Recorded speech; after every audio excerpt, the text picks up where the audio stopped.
आदाब, नमस्कार, अस्सलाम वालेकुम नाजरीन। पल पल न्यूज के न्यूज रूम से मैं हूं आपके साथ नदीम अकरम। उत्तर प्रदेश की राजनीति का एक ऐसा नाम है आजम खान, जो कुछ करे तब भी बवाल मचेगा और जो कुछ ना भी करें तब भी बवाल मचेगा।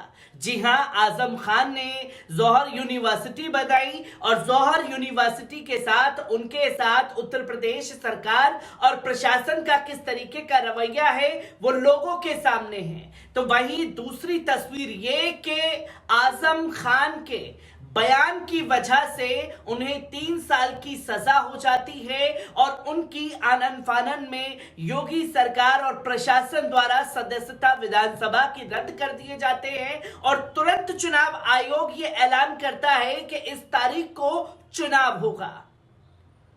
और इसी मामले को लेकर के आजम खान सुप्रीम कोर्ट पहुंचे हैं और सुप्रीम कोर्ट में किस तरीके से योगी सरकार को नोटिस जारी किया गया है, इस पर भी सवाल खड़े हो रहे हैं।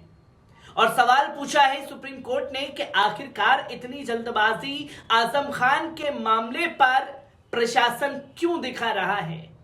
तो वहीं अब्दुल्ला आजम को लेकर के भी सुप्रीम कोर्ट में सुनवाई हुई। तो वहीं रामपुर में समाजवादी पार्टी ने आजम खान के अलावा अपना दूसरा उम्मीदवार जो है वो ढूंढ लिया है।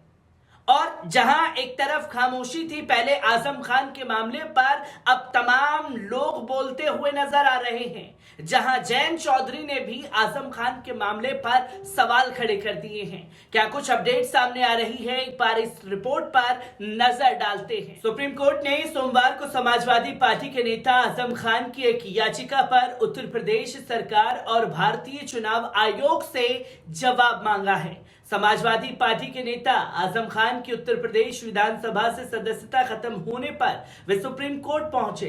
हाल ही में नफरती भाषण के चलते आजम खान को 3 साल की सजा के साथ ही विधानसभा की सदस्यता भी रद्द कर दी गई है।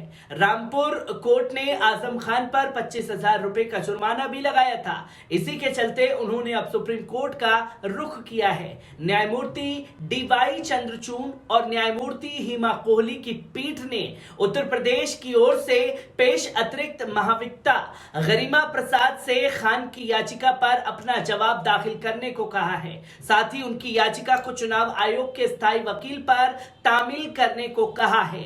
सुप्रीम कोर्ट की पीठ ने वकील गरिमा प्रसाद से कहा कि उसे अयोग्य घोषित करने की इतनी जल्दी क्या थी। कम से कम आपको उन्हें सांस लेने की जगह देनी चाहिए थी। आजम खान ने साल 2019 लोकसभा चुनाव के दौरान मिल्क कोतवाली इलाके के खदरनगरिया गांव के जनसभा के दौरान प्रधानमंत्री नरेंद्र मोदी और मुख्यमंत्री योगी आदित्यनाथ के खिलाफ अपमानजनक भाषा का इस्तेमाल किया था। आजम खान के इसी भाषण को लेकर उन पर कार्रवाई की गई। आपको बता दें कि समाजवादी पार्टी के दिग्गज नेता आजम खान के बेटे अब्दुल्ला आजम को सुप्रीम कोर्ट से भी राहत नहीं मिली है। शीर्ष न्यायालय ने 2019 के हाईकोर्ट के आदेश को बरकरार रखा है। उच्च न्यायालय ने फर्जी जन्म प्रमाण पत्र पर मामले में अब्दुल्ला के विधायक के तौर पर चुनाव को रद्द करने के आदेश दिए थे। उन्होंने स्वार सीट से चुनाव लड़ा था।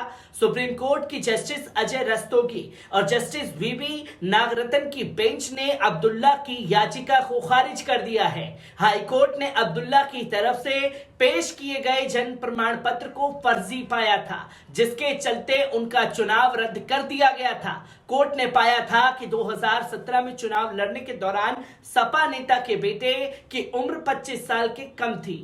उच्च न्यायालय ने कहा था कि 2017 विधानसभा चुनाव के दौरान अब्दुल्ला संबंधी फर्जी दस्तावेज पेश किए गए। इस चुनाव को बहुजन समाज पार्टी के नेता रहे नवाब कासम अली खान ने याचिका दायर कर चुनौती दी थी। नवाब बाद में कांग्रेस में शामिल हो गए थे। उन्होंने याचिका में आरोप लगाए थे कि शिक्षा से जुड़े प्रमाण पत्र अनुसार अब्दुल्ला को जन्म 1 जनवरी 1993 में हुआ था, जबकि जन्म प्रमाण पत्र के मुताबिक वे 30 सितंबर 1990 में पैदा हुए हैं। उन्होंने दावा किया कि 2017 चुनाव में उन्हें मदद पहुंचाने के लिए सर्टिफिकेट जारी कराया गया था। उन्होंने यह भी दावा किया कि अब्दुल्ला को साल 2015 से पहले आधार और पैन कार्ड नहीं मिले थे।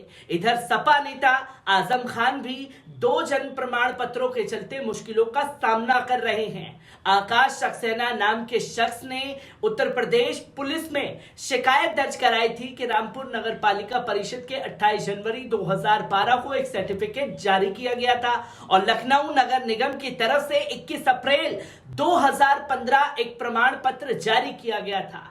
उत्तर प्रदेश के मैनपुरी लोकसभा सीट के अलावा रामपुर विधानसभा सीट पर उपचुनाव होने हैं, जहां जल्दीबाजी में आजम खान की सदस्यता रद्द की गई और समाजवादी पार्टी के दिग्गज नेता आजम खान को सजा होने के बाद उनकी सदस्यता रद्द कर दी गई। वहीं सूत्रों की माने तो समाजवादी पार्टी ने रामपुर उपचुनाव के लिए अपने उम्मीदवार का नाम तय कर लिया है। सूत्रों के अनुसार रामपुर विधानसभा सीट पर उपचुनाव के समाजवादी पार्टी ने उम्मीदवार तय कर लिया। रामपुर सीट पर पार्टी आजम खान की पत्नी तंजीम फातिमा को उम्मीदवार बना सकती है। हालांकि अभी पार्टी ने इसका ऐलान नहीं किया है। तो वहीं सूत्रों के मुताबिक मंगलवार को पार्टी तंजीम फातिमा के नाम का ऐलान कर सकती है। इसके अलावा सपा ने मैनपुरी लोकसभा सीट पर उपचुनाव के लिए उम्मीदवार का नाम तय कर लिया है। सूत्रों के अनुसार दोनों ही सीटों पर पार्टी मंगलवार को एक साथ नाम का ऐलान करेगी। मैनपुरी में पूर्व सांसद तेज प्रताप सिंह यादव को पार्टी टिकट दे सकती है। तेज प्रताप सिंह यादव सपा प्रमुख अखिलेश यादव के भतीजे हैं। भारतीय निर्वाचन आयोग ने 5 नवंबर को दोनों ही सीटों पर चुनाव की तारीखों का ऐलान किया था। इन सीटों पर 5 दिसंबर को मतदान होगा और 8 दिसंबर को मतगणना होगी। वहीं उपचुनाव के लिए 10 नवंबर से नामांकन शुरू होगा और 17 नवंबर तक नामांकन हो सकेगा, जबकि 21 नवंबर तक प्रत्याशी नामांकन वापस ले सकेंगे। इससे पहले पूर्व कैबिनेट मंत्री सपा नेता आजम खान की विधायकी जाने पर रालोद मुख्य जयंत चौधरी ने विधानसभा अध्यक्ष सतीश महाना से सवाल किया है। उन्होंने आजम खान की सदस्यता जाने की बात कहते हुए कहा कि विक्रम सैनी पर कार्रवाई क्यों नहीं हुई। जयंत ने जन लोक प्रतिनिधित्व कानून का हवाला देते हुए सतीश महाना से विक्रम सैनी के प्रकरण में भी शीघ्र कार्रवाई की मांग की। रालोद प्रमुख जयंत चौधरी ने मंगलवार को स्पीकर सतीश महाना को पत्र लिखा। जयंत ने पत्र में लिखा कि स्पेशल एमपी एमएलए कोटे में हेट स्पीच के मामले में आपको कार्यालय द्वारा पारित फैसले लेते हुए सपा के वरिष्ठ नेता आजम खान की सदस्यता तत्काल प्रभाव से रद्द कर दी गई। जनप्रतिनिधित्व कानून लागू करने की आपकी सक्रियता की प्रशंसा की जानी चाहिए, किंतु जब हम पूर्व में घटित ऐसे मामलों में आपकी निष्क्रियता देखते हैं तो सवाल खड़ा होता है, क्या कानून की व्याख्या व्यक्ति और व्यक्ति के मामले में अलग अलग रूप से तय की जाएगी। जयंत चौधरी ने आगे लिखा कि इस संदर्भ में आपका ध्यान में खतौली मुजफ्फरनगर से भाजपा विधायक विक्रम सैनी के प्रकरण में आकृष्ट करना चाहूंगा, जिन्हें 2013 में हुए मुजफ्फरनगर दंगे के लिए स्पेशल एमपी कोर्ट 11 अक्टूबर 2022 जनप्रतिनिधित्व कानून के तहत 2 साल की सजा सुनाई गई थी। उस प्रकरण में आपकी ओर से आज तक कोई पहल नहीं की गई। जयंत चौधरी ने यह भी सवाल किया कि क्या सत्ताधारी दल और विपक्ष के विधायक के लिए कानून की व्याख्या अलग अलग तरीके से की जा सकती है। यह सवाल तब तक अस्तित्व में रहेगा जब तक आप भाजपा विधायक विक्रम सैनी के मामले में ऐसी ही पहल नहीं करते। उन्होंने लिखा, मुझे उम्मीद है कि आप मेरे पत्र का संज्ञान लेते हुए विक्रम सैनी के मामले में भी शीघ्र ऐसे निर्णय लेंगे जो सिद्ध करेगा कि न्याय की लेखनी का रंग एक सा होता है, भिन्न भिन्न नहीं। मैं ऐसी ही तमाम खबरों से आपको रूबरू कराता रहूंगा। दीजिए इजाजत।